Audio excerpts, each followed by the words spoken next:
Hi, everybody. It's the long-awaited tour of the new Google Meet features. We've recently upgraded to Google Education Enterprise Edition here at Schuylkill Valley School District, which gives us access to all advanced features in Google Meet, including recording, breakout rooms, Q&A, and polls, as well as some additional security features, which I'm going to try to jam into this screencast for you right now as quickly and efficiently as possible. I'd also like to remind you we're an early release school district, which means we're testing new features for Google. So please be patient as some features are adjusted or even temporarily disappear based on feedback and user reports that help Google engineers build a better product. So, as always, I'm recommending that you push the Meet code out to students in Google Classroom. It is the safest, most secure way codes to students. So on the general settings tab right here, you have your Google Meet code. You'll have to enable it if you haven't already done so. And if you ever need to reset it, you can reset here, or you can copy it and paste it in an email and send it to anybody outside the organization, and they can ask for permission to join. So I'm going to start the meeting now by clicking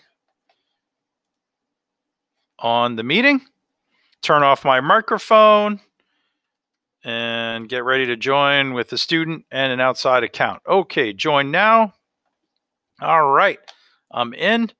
I'm going to copy this code.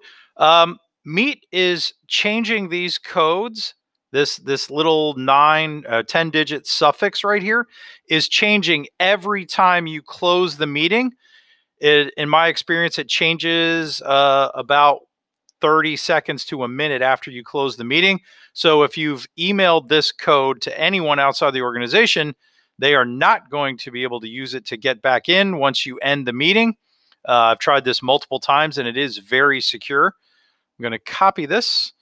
I'm going to send an email to myself, my personal account, so I can join this meeting from the outside so you can see what it looks like.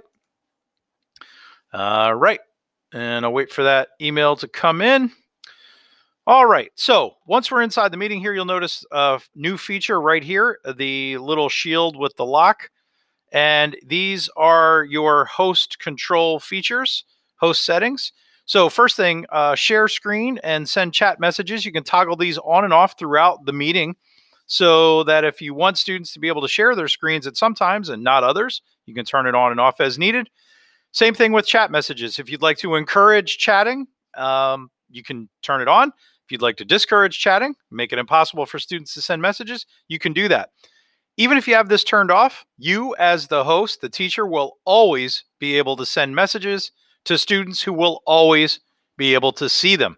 So don't worry about that. Okay, I'm going to turn off the quick access feature right here. This is a brand new security feature. If you have this toggled on, as I do now, anybody in the Schuylkill Valley domain will be able to enter your meeting without knocking on the door requesting for permission first. The good news is, because only people in our domain can be admitted, that you will get the first and last name of the person entering. So if they're not supposed to be there, you're going to know exactly who they are, and you can follow up on that if you need any kind of disciplinary action. Okay, so I'm going to turn this off to demonstrate this feature. Okay, so I'm going to turn off quick access, and now I'm going to join as a student, going to Google Classroom as a student, and I'm going to join the meeting. And on that screen, which you can't see, it says ready to join, ask to join button. I click that. You'll see a pop-up here. Someone wants to join. Oh, it's the best student ever. He has student in his name twice. I'm going to admit him.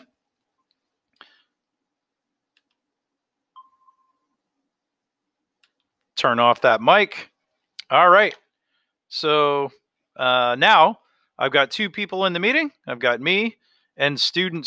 Now I emailed this to this code to my personal email address, which is obviously outside the schuylkillvalley.org domain. So I'm going to click that now. And I get the same message. It says ready to join, ask to join button. Now you'll see what pops up on the screen here when I do that. Okay, someone wants to join this meeting. Todd Whitman, outside Schuylkill Valley School District. It tells you right here that they are not a member of the organization. But if you have a guest speaker, somebody joining your class, you would want to admit them.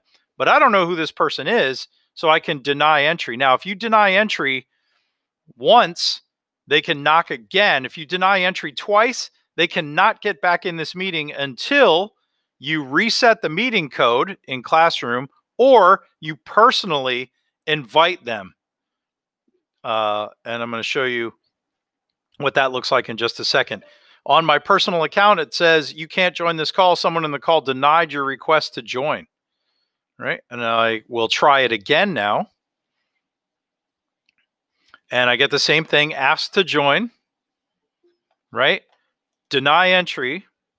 And now, if I try that again, a third time on my personal account, it just says you are not allowed to join this meeting.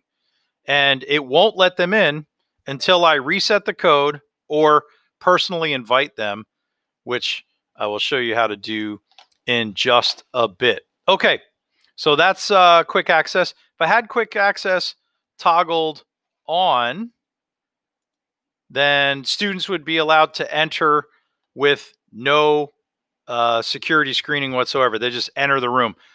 That also allows students to enter before you're there, which is a little bit problematic. But if you're not having issues with that, I would leave it turned on, but that's totally up to you and your personal preference. All right. Let's see here. Okay, let's go to our top menu bar first. And if we click on any of these three things up here, we'll get the sidebar that shows up. So I'm going to click on my People tab, and you can see I have my two meeting attendees, myself and student, right here. You'll notice here that I have the Add People button. Now, if I want to invite my personal account back, I can enter it here. And because I am entering it, they will be allowed to join the meeting. All right, just got an email on my personal account. I click Join Meeting. I'm going to turn off my mic. You can see the teacher is in, the student is in, and an outside guest are in. Okay. Host controls. I click that. I get the same thing that I have, share screen and send chat messages. I can do that right from here. Can also view all host settings, and then I get the quick access that I saw over here with the lock as well.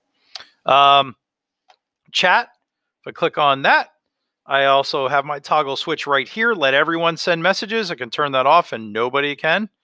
And so if students try to send anything when it's turned off, they're out of luck. And then the puzzle piece. We got some new features right here. Polls and Q&A. When a poll is launched or a question is asked, a green dot will appear right here, which I'm going to show you now. Polls. Ask a question and get instant feedback. Students get pop-up notifying them that a poll is live when you, the teacher, launch it, or they enter the meeting, whichever happens first. They can access all polls for the meeting by clicking the polls button in their meeting. Once you end the poll, results are saved on a spreadsheet in a Drive folder called Meet Reports, which I'm going to show you in just a second. But here's how polling works. I'm going to start a poll, and the best color is blue, green. All right. Save, and I launch that. The poll is live, and now on both other attendees' screens, a little pop-up message came up that said a poll has just been launched, which they can click on, or they can come to the puzzle piece and click polls and see it there.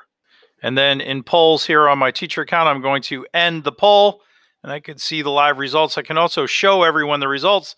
The pop-up just displayed on those two screens so that they can see the results, and I could start a new poll just as easily.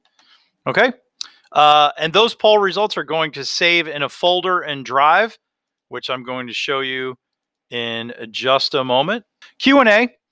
All right, so this is basically a space for meeting participants to ask questions, basically like chat, but you as the instructor have some sorting features, and you get to basically check off if you've answered something or not. Okay, so you'll see right down here, it says ask a question.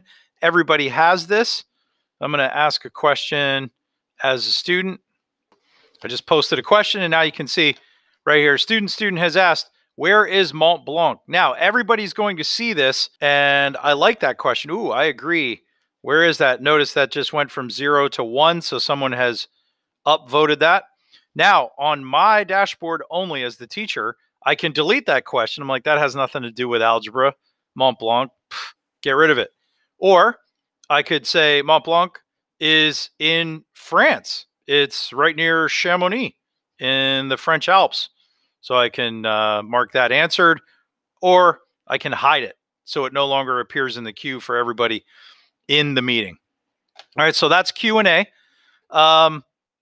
You can toggle that on and off throughout the meeting if you want, as you find it useful.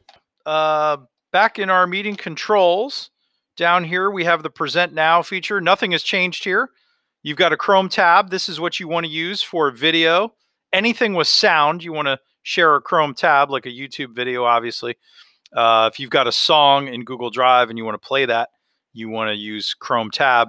Window is something on your computer that is not web-based. So you want to show an email, an Outlook. You want to show a smart notebook file. You want to show a PowerPoint file that you haven't uploaded to Drive and converted to slides. You would use Window.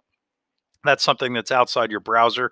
And then your entire screen, I don't recommend that, because anything you click on your computer, students are going to be able to see. So, that could, cause some problems. So you don't maybe want to use that one. I don't recommend it anyway. But there's nothing new there. That's all the same as it's been. Okay, now the menu pop-up. We've got quite a bit of new content to talk about here. So here's your menu bar. I click that. We've got use a phone for audio. This gives you your number to dial in. This is what you would give students or parents who want to dial in, who are having internet issues or just don't want to be on video or don't have access to video conferencing. If it's a parent for an IEP meeting or something like that, you give them this number. They enter this PIN. They're automatically connected to the meeting. They can communicate via phone. It works really well. It's super easy to use. Next up, we have our settings, meeting host controls in yet another location. So you have all the settings that you've got up here as well as down here. Just making sure you always have access to those settings. Turn on captions. This is great for students with laggy connections, audio issues, or if you have students who have hearing issues. Turn on captions. Everybody can see those. Turn on background blur. I could turn this on, but it's not going to do anything because I've just got the TV studio green screen behind me. It's not really going to blur anything. But if you have to run a meeting from somewhere and you don't necessarily want people to see what's behind you, turn on background blur. This is a brand new feature. It's still in development. There's a lot of documentation on the Google Meet blog about this. So I am thinking that they're doing a lot of work on this, and there's a lot of work still to do. So if you use that, just be aware. Full screen, your Meet window take up the entire screen, and you can just click escape or exit full screen in here to get out of there. Okay, this is a biggie right here. Change layout.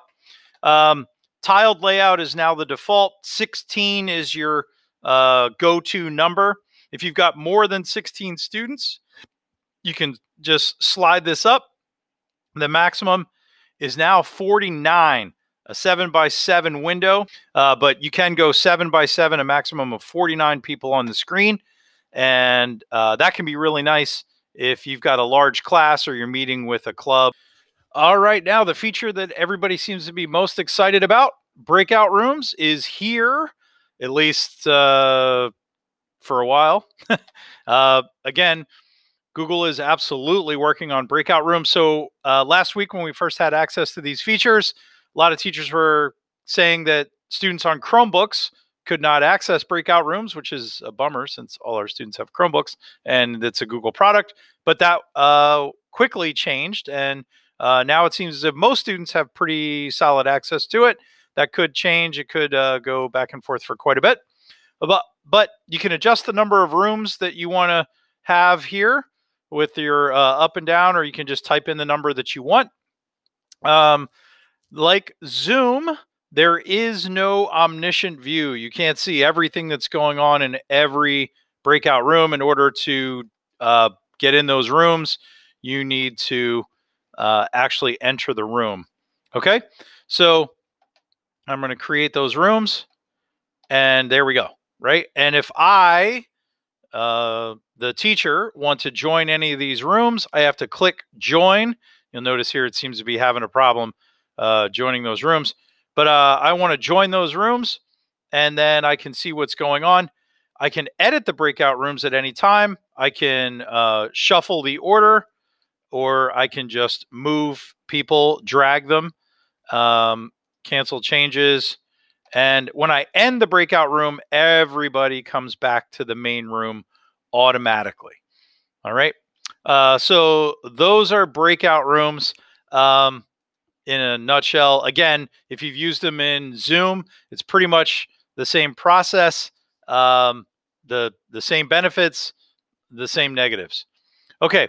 Breakout rooms are still in beta testing. So some days it may work. Some days it may not. Some days you may not even see the feature there. Some days you may click on it and nothing's going to happen. Google says that by the middle of October, so within the next 4 weeks, it should be fully operational, fully steady, solid, and ready to go. All right. Record meeting. This is not new, but if you click the record meeting, you're supposed to ask for consent, which we've already done. The recording will start soon.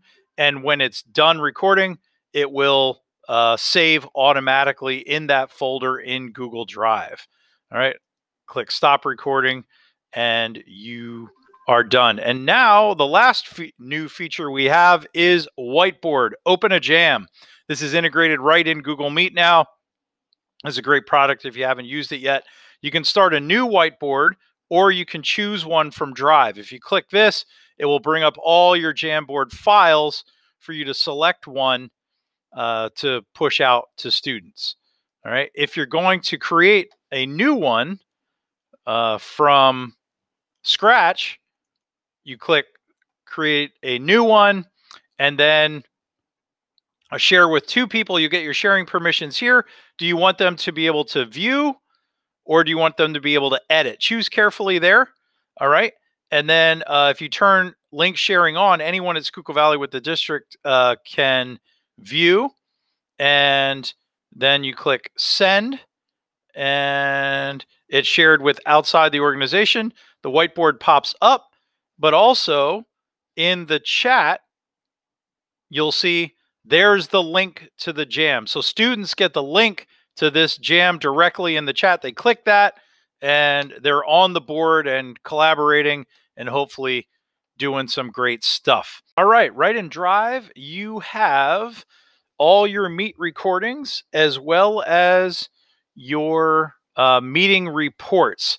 So you've got 2 folders, Meet recordings and meeting reports, that are generated automatically. I put them in a folder called Google Meet. But when you open Meet recordings, every recording that you've done and has saved is in here. And your meeting reports are in here. This is the meeting that I just did. And this is my poll results. Right? So I can see student said the best color is green. Todd Whitman said the best color is blue. And this is my question, right? The question was, where is Mont Blanc? And the question submitter was student. What time did the moderator answer? Yes. How many people voted for it? And you also get these statistics. Was it moderator hidden? Did the moderator clear it? Or did the submitter delete the question? Okay, so you'll get all these reports right inside meeting reports. They are organized by date and time, along with the meeting, the unique meeting ID on it. And your recordings are here as well. If you need those for any reason, you need to share them in Classroom. All right. So that's the new Google Meet and all the features. Hope you are enjoying it. If you haven't used it yet, I hope this video helps.